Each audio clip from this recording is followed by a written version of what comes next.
Hello and welcome to the third video in our series of how to create a flexible feed. In this video we'll look at more detail on creating your pricing matrix or price feed. In the previous video we showed you how to create the mapping, and our demo mapping lies here. So first of all, in the pricing matrix we have two default pricing matrices already set up, but we're going to show you how to do one from scratch. So the first things we need to do is create a new matrix, and again we will be calling this demo. First thing to do, once you've entered the name, if you tab, this will then start and save the demo matrix. Now we're going to create a default markup. Now this will be a default markup on the entire feed. Note that we will be showing you how to mark up individual products or product ranges. Now you will need to note that if you don't create a markup on a product or product range, then the pricing will always refer to the default pricing set here. If you forget to change your default or leave it at 0, you may end up selling products with no markup. Next we have the VAT. Simply by ticking this, it adds VAT to your output price. If you do not tick the box, you will need your own site or system to show or add the VAT amount. In this case we will be adding VAT. Now we're going to show you how to do the detailed pricing.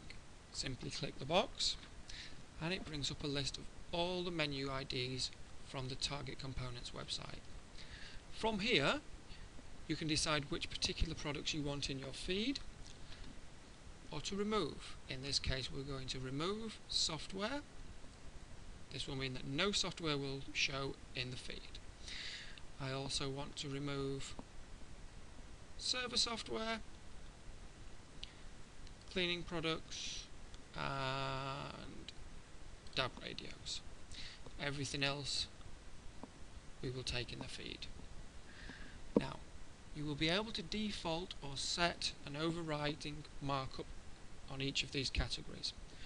So for example, on processors we would like a 25% markup.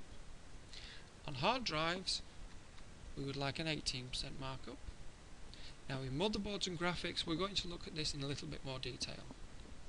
By clicking the motherboard and graphics we get a little sub-menu which breaks this down into different categories. Now again, on the sound cards we will have an 18% markup and 18% on the TV tuner cards. On motherboards, if I click the products box, this will load the list of motherboards available. Again, I can select a few motherboards that I do not want to show, and from here I can add individual markup prices.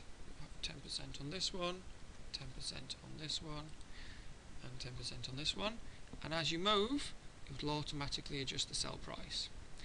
In this case I want to set a sell price of $99.99 on this motherboard. This is now set.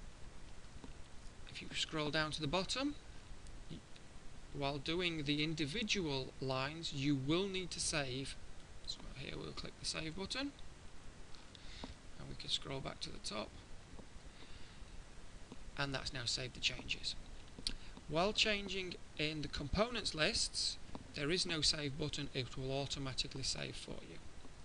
Now as you know, I've not set the default markup on this particular one on purpose, and this will show the sell price on there as being just the 10%.